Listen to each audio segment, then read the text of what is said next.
Jalabert bloqué à l'insu de son plein gré. C'est pour l'instant la réponse de l'ex-champion cycliste français après les révélations de l'équipe. Le journal qui s'appuie sur le travail d'une commission parlementaire. Les explications de Marinei.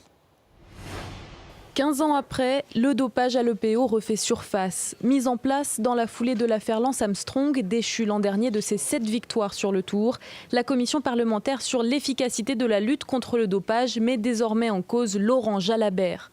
Entendu le 15 mai dernier par les sénateurs, il a nié être au courant des produits qu'on lui injectait à l'époque. Quand j'étais chez ONCE, le soir des étapes, le médecin passait, nous faisait un soin, une récupération, et on n'avait pas vraiment la connaissance de quoi il s'agissait. Ça, c'est la vérité.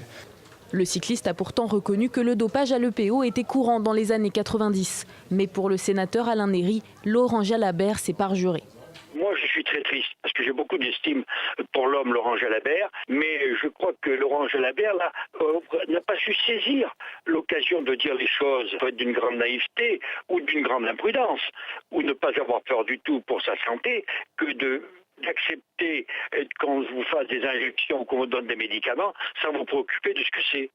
Selon le journal L'Équipe, le cycliste aurait été confondu par des analyses anonymes réalisées en 2004 sur des échantillons prélevés lors du Tour de France 98. En exhumant les procès-verbaux, la commission d'enquête sénatoriale a été en mesure d'identifier les coureurs. De nouveaux noms pourraient donc sortir du rapport d'enquête en cours d'écriture. Il devrait être adopté par les membres de la commission le 10 juillet.